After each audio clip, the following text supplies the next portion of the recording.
Good morning, everybody. Matthew here.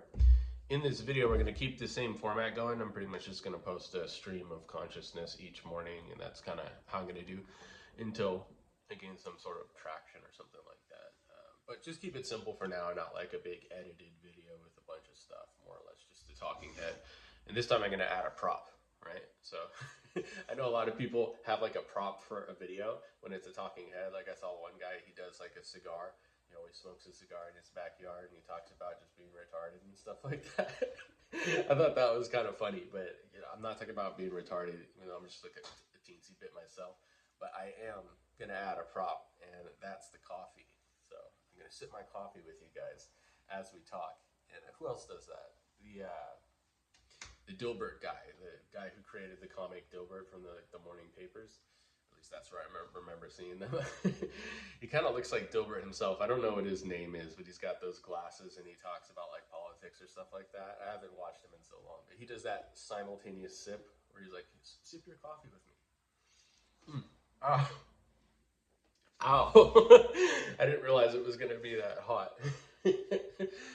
Anyways, in this video, I wanted to breach an old topic. It's kind of like YouTube circa 2013, but I feel like few people breach the topic with any form of sophistication or anything like that. It's not like I'm necessarily going to do that here, but I noticed, it's not something I've really been that satisfied when watching people articulate their viewpoint on like meaning, purpose, morality, things like that. So that's what I wanted to talk about. And what prompted this video, it's more or less I view these videos as kind of like a chain reaction from one video to another, where I get some sort of response, where I start thinking about what I was talking about in the previous video and things like that. And then I kind of keep going. So it's maybe kind of like a continuous story where it's like, last time we talked about this and it made me think, we should think about this in that way, right? And so what did I talk about last video is basically how people in my generation were kind of cooked by like cable TV and podcasts or YouTube, or more or less the ability to search out anything on the internet and then kind of get your own echo bubble where, your fears are validated or your view of the world is validated. And again, these days you can just get validation from ChatGPT, and that's dangerous as it is. And so what I thought about that was like, in this kind of like sense where you're warning people about the dangers of validation at the same time as kind of holding this agnostic, somewhat skeptical viewpoint, but while also believing certain things kind of just compulsively because you're a human and stuff like that. It's kind of like a fence-sitting sort of way of thinking where you're a centrist, you're not really picking sides, you're kind of just willy-nilly going about saying that it's dangerous to commit because you don't know, and it's kind of like not really a viewpoint that you would view as capable of supplying some sort of like system of morality, purpose, or meaning. And I agree with that, right? So I know a lot of people argue about these sorts of things, so I figured I would, toss my hat in the ring in terms of how I view that as compatible with being agnostic or somewhat skeptical at the same time as believing a few things as a human type stuff, right? It's not like you know what's going on, right? But I think the way I can best phrase it is that you can assume enough things and then build some form of morality off of that. And ultimately what people argue about when it comes down to this is that in order to gain some form of morality, you have to have like a hierarchy of principles in life, and at the top has to be some form of objective truth, and that's what anchors your morality. So in the instance of religion, obviously you have God at the very top, and God kind of anchors the system of morality, of purpose, and therefore of meaning. And so it's very easy to construct a life that's meaningful in that context, so long as that's true, and that's nice. But it's a very big qualifier to say so long as that's true, right? Now, let's say you're going to talk about what's important to you, Matthew. Like, what matters in the world? And it's kind of dictated by my hierarchy that I, nevertheless question myself, but I would say that I do believe in some form of objectivity compulsively, even though I can't necessarily prove it, but I'm not so dogmatic about it. It's more like a rationalist armchair philosopher that kind of thinks that, like, okay, I can suppose this is the case, it would be neat and orderly, but you still could be wrong, right? And so let's go through some hypothetical scenarios that I feel like kind of tease out how problematic it is to build morality on assumptions and nevertheless still hold them, you know. Like, let's say you believe in simulation theory, right? You might be able to say that there is a simulation and the simulation has a purpose that we can glean from different altered states of consciousness that consist of psychedelics or near-death experiences or out-of-body experiences or pre-birth memories or quantum healing sessions where you do past life regressions, and it ends up with this narrative that kind of corroborates itself, that there's some sort of simulation in which people grow as a soul in a body, but that you are eternal and there is some sort of purpose to it all that is basically educational as a soul. And that's one way of looking at things.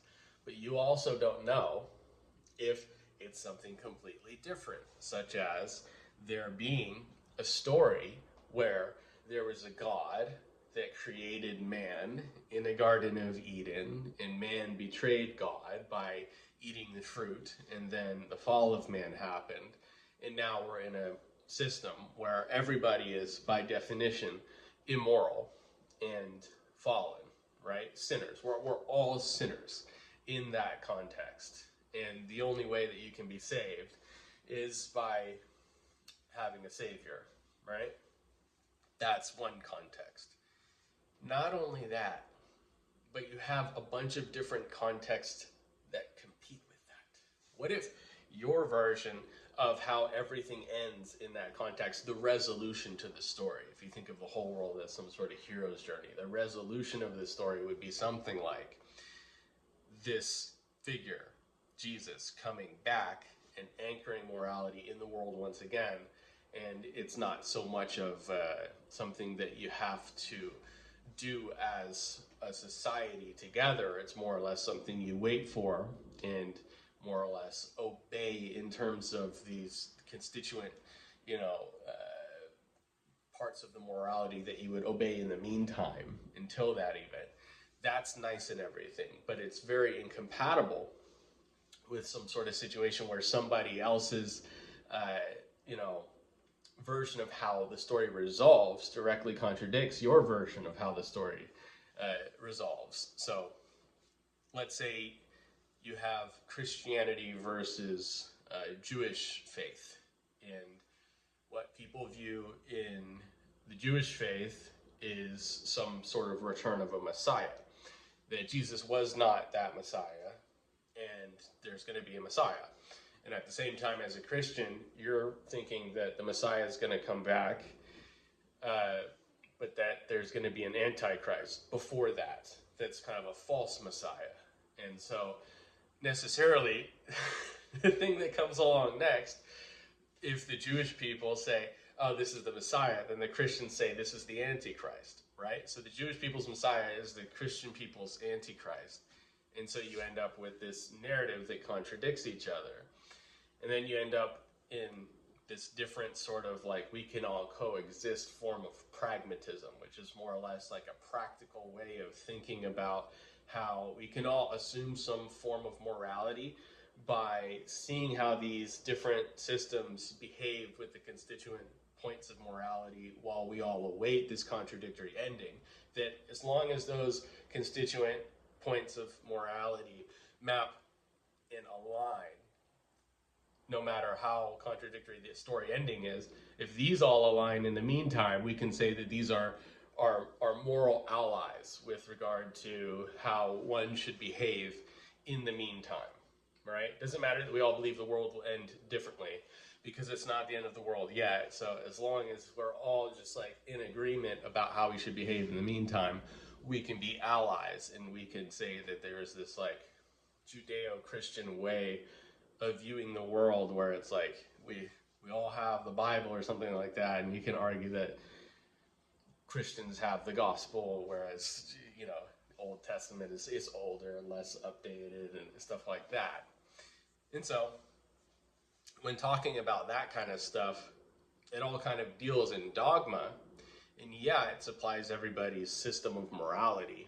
And if you talk to an atheist, they can say something like, our collective agreements are more or less evolutionary, that we have some sort of propensity in terms of our genetics to preserve different forms of altruism insofar as they are genetically viable for the continuation of the genes, that it's more or less genes solving for different ways to express themselves in ways that will survive and cause a continuation or contribute to a continuation of that sort of genetic material. And so it's kind of Darwinian in that sense, but even if you're extremely Darwinian, you're kind of wondering, can we anchor morality in physicality without it being relativistic, right? Because you have two different genes like competing or whatever like that. It's hard to anchor it objectively, right? I remember I was listening to a talk by a guy who looks like Ben Stiller. Who's that guy? Oh my God, he looks like Ben Stiller, but what is his name? He's the guy who talks about like the hard problem of consciousness, but he's atheist. Oh my God, I forget his name. Whatever. He looks like Ben Stiller, right? And he's an atheist. And that guy, that guy. Anyways, you get these like people who talk about that stuff, like the Richard Dawkins and this Ben Stiller guy. But anyways, what he was saying was some sort of basically argument that objectivity was more or less this like concept that you could have like the sun god, right, be this form of objective truth, but then you have different people that interpret the sun god differently, whereas some become cannibals and others behave what we would view as morally, and that the objective truth would be that there's a sun there, but that the ultimate moral relativism that arises from that kind of negates the objectivity of it, I guess. And I feel like he doesn't really have a real concept of objectivity, and it's kind of hard to pinpoint objectivity, but it's more or less untestable as well. So it's kind of like speaking in nonsense regardless. So it's like when people don't have a concept of objectivity, maybe they have a concept, but they don't think it's practical in terms of actually determining how to behave. And so it's like this argument between people who feel like they can ground objectivity in things that aren't objective, and people who view that as so insufficient that they want to reach towards something that they can't even test when it comes to figuring out what's objectively true. And that's the conundrum we find ourselves in philosophically when we're trying to map out our hierarchy and things like that. And it does matter, because if you have some form of objective truth that isn't relativistic, you have something that more or less you put at the top, and let's say these other pieces of the pyramid that you stack on in terms of what's important and what matters in the world. When something like your survival, or you have to die for your faith, or let's say you have to starve, otherwise the only other option is to commit a crime, right? You basically would need to have a system of morality that places something objective at the top in order not to succumb to these different forms of, I guess, being immoral, which is a big assumption, I guess. It's circular, because you're saying there is something that's moral, and you're just assuming that. And then you're saying, well, if you forsake that for relativism when life gets hard, then you're being immoral. That's circular, yes, but if it's true, then it is immoral. So you don't know necessarily, but you know that if you can make these different assumptions, you can build these certain arguments about what's moral, what's immoral, right? And so you might wonder, after I lay that all out, how do you ground morality as an agnostic person who's somewhat skeptical, that believes in something, but not so concretely, more or less believes it just because you feel like it or something like that, or it fits, or, and that's how like most people believe. The real strict answer is that you can't, but the ultimate answer is you do it anyways. And so when people argue in the comments and they say things like, you're a this, or you're a whatever ist, you're a this ist, you're a that ist, right? You're a globalist, or you're a collectivist. What they're saying is, according to my moral compass, that's bad, right? And that's more or less the way that people think. But what I would say is that whenever I'm kind of like thinking about that and trying to navigate, what I like to do is more or less reduce things to syllogisms. And I know that's kind of philosophical and up its own ass and pedantic and nerdy, and it's like how your debate club dudes like argue, but it's relevant when you can't get any sort of like empirical stuff going on, right? If you can get empiricism going on, do these tests and be scientific, you can argue with science. But when you're talking about something that's so objective and grand as morality, that's not available. So you end up just basically, dealing in syllogisms, let's assume that's true and then build off that using rational armchair philosophy, right? So what I notice is that a lot of people, they're not even consistent within their own moral viewpoint, right? Like, one thing that I will say is I encounter, and I would grow up Catholic. My form of morality is somewhat hinges upon there being something objective. We might disagree on what that objective thing is. I view simulation theory as compatible with orthodoxy and fundamentalism. You might think that's nonsense. We could argue in the context of rational philosophy, but we couldn't do empirical studies on that. So that's just restating what I said. But what I notice, another specific example that I run into in the comments, is that people who share a lot of my views of objectivity and share a lot of my political views, what they would do is say things that aren't even self-consistent within their own viewpoints. So I know that as a Catholic, that people who are conservative are often basically religious and Christian. Now there's 3,000 kinds of Christian. Let's just assume they're the most popular kind of Christian, which is Catholic, right? So they're Roman Catholic, conservatives who are usually opposed to things like globalism. They're opposed to things like collectivism. They would rather have sovereign national conservatism. They would rather have not collectivism, but individualism.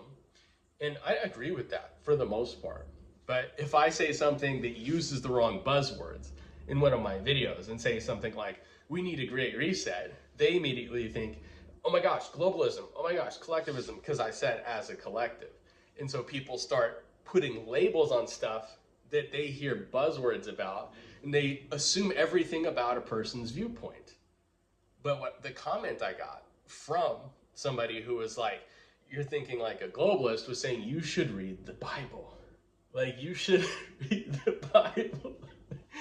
First of all, you read the gospel if you're a Christian, right? If you're, first of all, this is not the Bible. You read the gospel, first of all.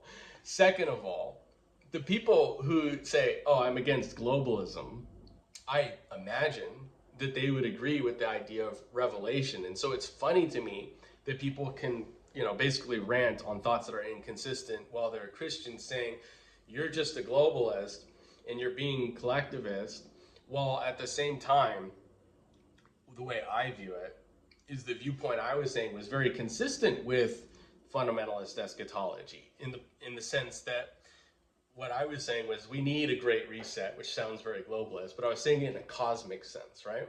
And I did offer some hat tips to like the WEF as like kind of more or less just kind of to say that this could be a way for it to naturalistically happen, like via an earthquake or something like that, or some sort of like pandemic. And this sounds very, oh, we need this to cripple the global world order so we can have global government.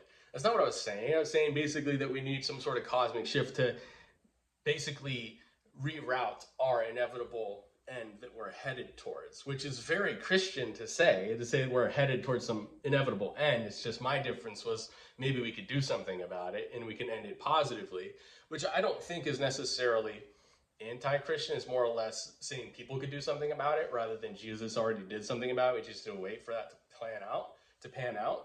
But these people start saying things like, okay, you're anti-society. You want everything to burn because you're a collectivist and a globalist. You don't like the way that society is structured, so you would rather it burn down and just have your way of things. And it's like, not necessarily. And that also sounds very eerily similar to how people with fundamentalist views want things to end in some sort of revelation where Jesus comes back. And ultimately, they don't hate globalism. They just would rather have globalism under Jesus Christ, right? Am I wrong about that? You know what I mean? And so it's like, politically, if we talk about the hierarchy of how things should be ordered, you have, morality at the top, and politics are informed by morality, but you don't know much about morality. Yet people have these political views. And a lot of times, I think our political views are more or less for one stage of like the progressive story that ends in some sort of way. They're for the meantime. It's like politics for the meantime. So you're like saying something like, sounds inconsistent. You're saying countries should have borders until the sky cracks open, and then we can all have a golden age that's kind of like utopian with Jesus coming back. It's like, you're imagining peace on earth, and you're saying that this fallen world resolves with this golden age where Jesus is king. At the same time, politically, you would say something like, we shouldn't have kings. Every country should have a border, right? You're not saying we should have globalism under Jesus. You're saying that in the meantime, we should have sovereignty, right? So it seems very contradictory, and I can see how people can parse it. And I can see how people would say, like, yes, you have dominion over earth in the meantime. The fallen world is fallen, but you, according to scriptures or whatever, have dominion over earth, therefore are tasked with taking care of it until dad comes home, basically, right?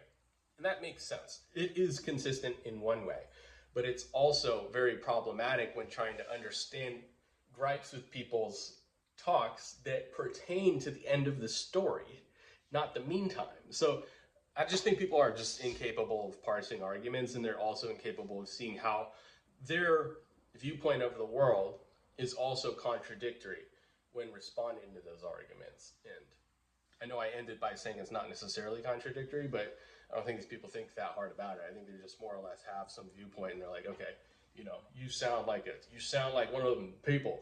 You know what I'm saying? It's like, I'm from California, so I sound like a Californian. So you could obviously say, like, this guy, he sounds like a Californian, he's probably a liberal. But I'm very not liberal, right? But I have an idea of objectivity that allows me to think a little bit more broadly than politics in and of itself. So, yeah, do I think people, if they were more conservative, the world would be more orderly? Yeah. But I also think that there are other advantages to being more nimble than just cornering yourself into one ideology. And people do get cornered into those ideologies and start thinking inconsistently.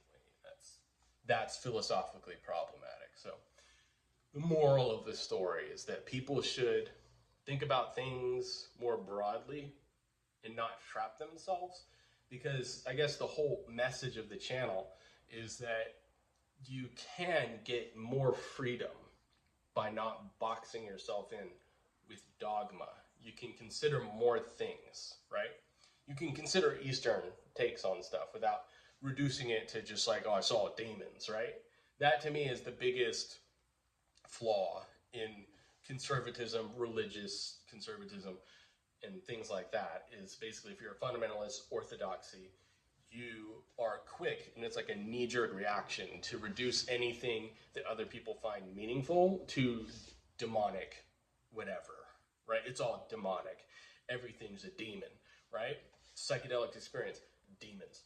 Near-death experience, demons. Out-of-body experience, demons.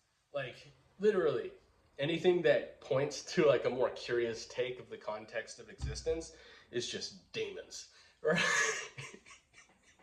And so that, maybe it is demons, but we should think about it more deeply than to just say it is, right? That's dogma, to dogmatically claim. You have to have some sort of reason. I know you can't really reason about objective things, so it's just demons or no demons, right? But there's usually more to chew on. There's usually more, right? And those people close themselves off from understanding other things about that might pertain to actually discovering it in a reasonable way how things are, right? So I invite people to be less dogmatic. I invite people to think about things from every angle and try not to label people as part of one group for one buzzword they use and stuff like that. So it's like, as you hear me talk, I might talk like, a Californian, but that doesn't necessarily make me like a leftist, collectivist, globalist. You know what I'm saying? Anyways, I'm going to end the rant. I think I'd only sipped my coffee once. It's probably cooled off by now, but that's my talk for the day.